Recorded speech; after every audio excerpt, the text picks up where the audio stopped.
अब किसी ने कहा कि ब्राह्मण के नाम बुद्धि प्रकाश ज्ञान प्रकाश होना चाहिए, हाँ जाट के लिए होना चाहिए राम सिंह फलाना सिंह। नहीं, ज्ञान क्यों होना, चाहे वो पढ़ा ना हो, ना फिर ना भी उसका नाम वो होना चाहिए हाँ ब्राह्मण का। हाँ हाँ हाँ ये ये इनकी दुकान पे आप चोट करने जा रहे हैं। हाँ, इनके एक नेता थे, हमारे भी थे भैया, हम देश घूमे, कड़वी सच्चाई बताऊं, जी जी, मरने से उसने 2 महीने पहले चंद्रशेखर जो प्राइम मिनिस्टर थे, हाँ उनका कहना था इस देश में 2 लोग बड़ी मुसीबत में आएंगे, एक तो मुसलमान और एक चमार। अच्छा, हाँ, और आज क्योंकि ये सारा गैंग इनका है, फौज इनकी है, पुलिस इनकी है, सब कुछ इनके पास है। हाँ अगर आप उठेंगे तो क्रांति के लिए उठेंगे तो दबाने की भरसक कोशिश करेंगे ये, क्योंकि ये शुरू से मेहनती वर्ग रहा है ना। मेहनती तो रहा है। अभी महाराजा सूरजमल ने चमारों को जाटव शब्द दिया, इसलिए दिया कि ये रापी चला सकते, रापी समझ रहे हो ना, चमड़ा काटने वाला, हाँ हाँ हाँ कस्सी चला सकते हैं खेत में, हाँ बलशाली तो हैं। हाँ हाँ ठीक है, खुराक इनको बेहतर नहीं मिल रही है मगर फिर भी बलशाली है। हाँ, उन्होंने अपनी सेना में भर्ती किया है। सूरजमल साहब। हाँ, महाराजा सूरजमल की सफलता के राज में ये दलित समाज के लोग, तो उनको बड़ा इंटेलेक्चुअल हमारे ये बहुजन समाज के लोग मानते हैं सर। मैंने बहुत बहुत हमारे एससी समाज के लोगों में बहुत जगह मैंने उनको, उनके जो कैलेंडर हैं उनकी हिस्ट्री में देखा है मैंने उनको वहाँ पे। बिल्कुल। हाँ, तो सर क्या मैसेज देना चाहते हैं आप देश के लोगों को? देश गड्ढे में है, अंधकार में है, नौजवान जोश जोश में कर तो देंगे कुछ, मगर संभालना और ज्ञान देना ये बुजुर्ग ही करेंगे भाई। इस तरह की घटनाओं पे क्या बोलना चाहेंगे? जो एक बुद्धिस्ट पहली बार एक जज बना BR गवई सर, और उस पे एक जो सनातनी का नारा लगा रहे हैं, वैसे एक वकील ने जूता मारा फेंक करके। रत्ना जी, आप जब एक लेवल पे नहीं है ना, आप अगर उस लेवल पे चले जाओगे हाँ, तो सोच का दायरा अलग बदल जाता है। जो कभी क्रांति की बात करते थे, सत्ता के नजदीक जाते या पावर आते ही वो दूसरे सुर में बोलने लगते। हाँ। हाँ। अच्छा सर, चलिए वो तो एक वो उसके साथ उस तरह का हुआ, और अभी एक जो ब्राह्मण जज बैठा है शर्मा, जो उनका टाइटल MB शर्मा है, वो तो जो लोग आवाज उठा रहे हैं उनका इनडायरेक्टली उन्हीं पर टारगेट था, उनको कॉकरोच कह रहे हैं। कॉकरोच, ये बताइए इसको किस तरह देख रहे हैं आप? शर्मा जो टाइटल है, हाँ, वो शरमन करने से क्या नाम? नहीं, अरे उसकी छोड़ दो, मैं शर्मा टाइटल के बारे में कह रहा हूँ जी। शर्मा शरमन करने वाले को बोलते, ओशो ने बताया है। हाँ। कि जो शरमन करता है, नहीं काटता है लकड़ी लोहा और गर्दन इसकी बकरे की जी, उसको शरमन करने वालों को शर्मा कहा गया। शर्मा एक किस्म की गाली है इनके लिए, ब्राह्मणों के लिए। अच्छा, और बड़े खुश होके ये एक्सेप्ट कर लिए, एक्सेप्ट करते हैं शर्मा, बहुत अच्छा। तो वैसे तो हिंदू के बारे में भी कहा जाता है कि हिंदू भी मुसलमान, अरबी का शब्द बताते हैं। हाँ बिल्कुल है, उसमें क्या है, मुस्लिम शब्द है वो भी। देखो द्रविड़ और आर्यन, हाँ, जिनके देवता कहते हैं उनको राक्षस कहते हैं, वो राक्षस नहीं है, रक्षक हैं। अपनी भूमि की रक्षा करते करते वो हार गए और दक्षिण भारत की तरफ खदेड़ दिए गए। सर इसको किस तरह देख रहे हैं? एक CJI आवाज उठाने वाले लोगों को बोल रहा है कॉकरोच, ये तो सीधा सीधा इनडायरेक्टली तो वही है उसका कहने का मतलब। हाँ, तो मैं गर्व से कहता हूं मैं कॉकरोच हूं, क्योंकि मैं गंदगी को साफ करता हूं।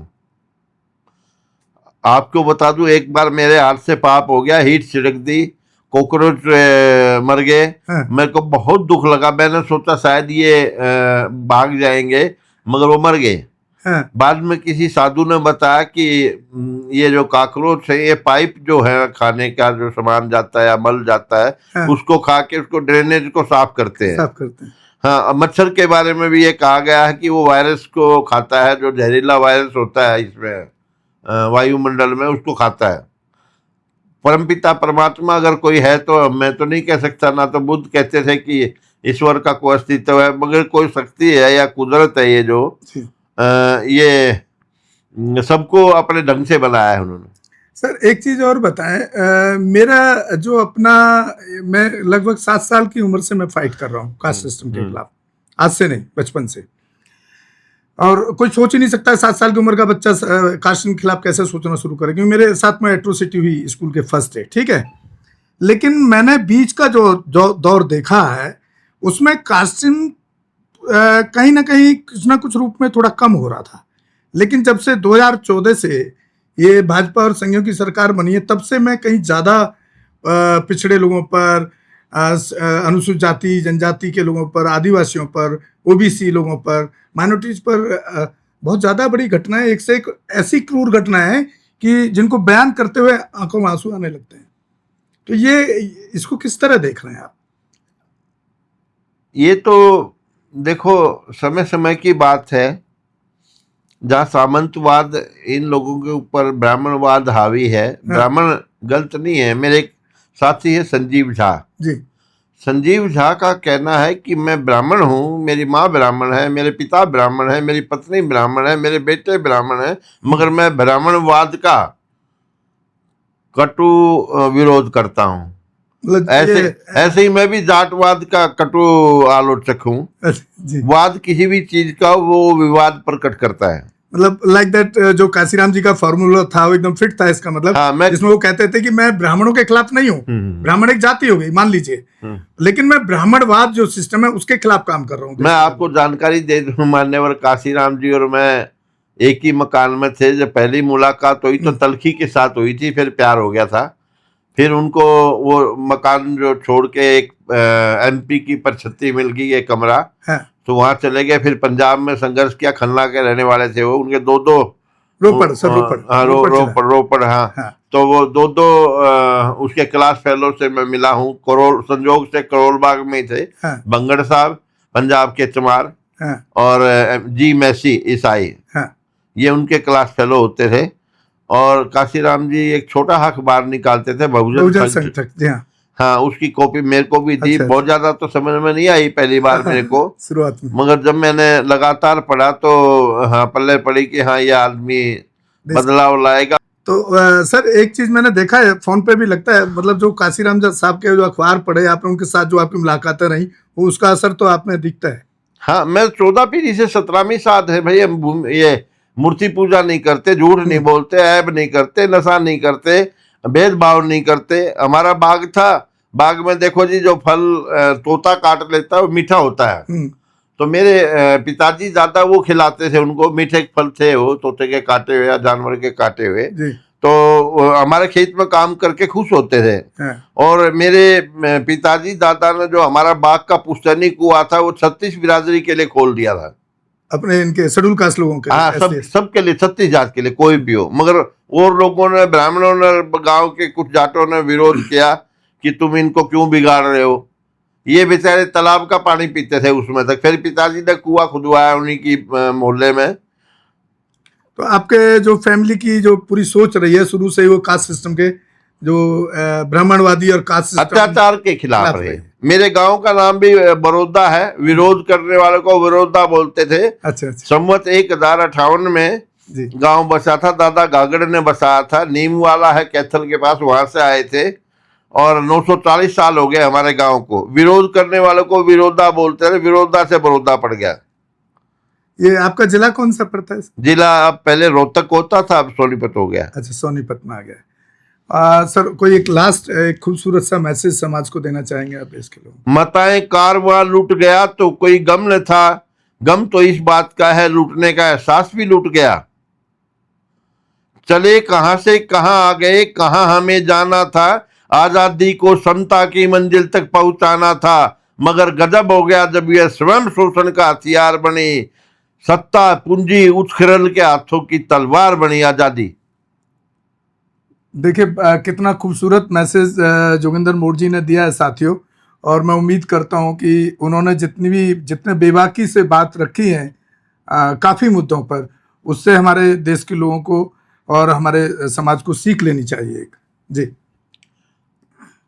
हाँ, ये मेरी माँ आजादी से पहले गाती थी, वो काले अंग्रेजों पे भी लागू हो रहा है आज वालों पे। जी। भर के बेस सपेलो जैसा दर सौदागर नाम, जी हजूर का मंत्र सिखा के कर लिया देश गुलाम। बांग पिला दी अनछानी, सोते सोते बरस गुजर गए, 5,500 इसी के निंद्रा भाई रे, तुमसे काले नाग दाद गुलामी क्यों भाई रे। लाल किले के लाल निकाले और नीलम पुखरा जय माया के थे, हम तो धनी बरबर के ले गए जाज गुलामी क्यों भाई। विद्या पे गौदान लेवेंगे, फेरा पे सब राज, ससुर से खुलवाएंगे हम तो तनी माने हथकड़ी। हाँ जो गुलामी की। जी जी जी, बहुत अच्छा, मतलब कविताएं भी जो उनकी पोएट हैं वो भी बहुत अच्छी हैं, और पुराना एग्जाम्पल पूरे संजोए हुए हैं अपने परिवार से, जो उन्हें मिला उनके परिवार से, संस्कारों में, बुजुर्गों से। तो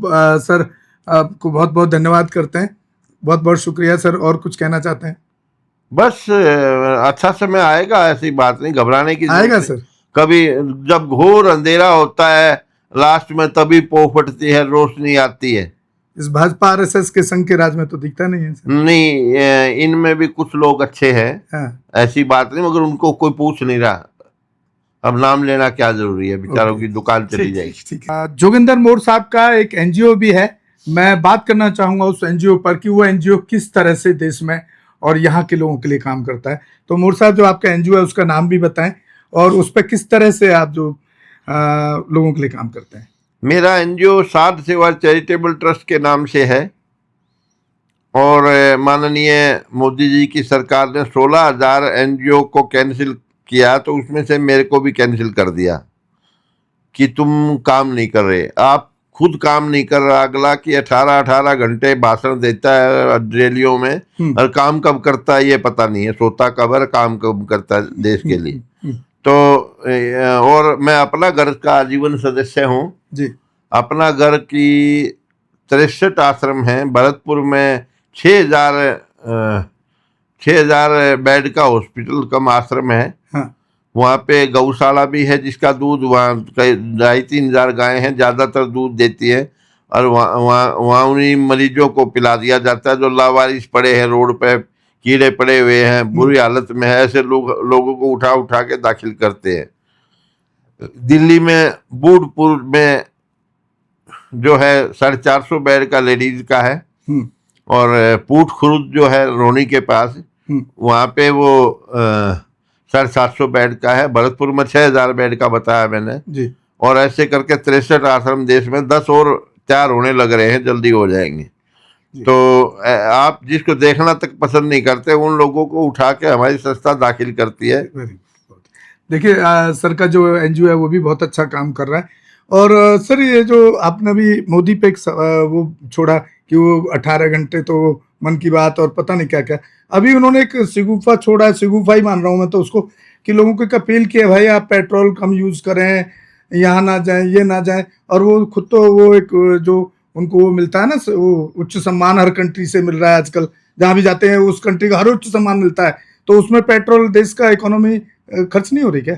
नहीं, वो और दिन चंगे त्योहार दिन नंगे। हाँ। मैं औरों को के लिए होते। बैंगन की सब्जी बहुत खराब है, पंडित जी बोले, तो पंडितानी ने बैंगन की बनाई थी, उसने फेंक दी, सुन लिया था उसने भी। तो वो कहता कि सब्जी का है, बोला वो तो अचार के साथ खाओ, बैंगन तो बहुत खराब। बोला नहीं, वो बैंगन महंगा हो जाएगा।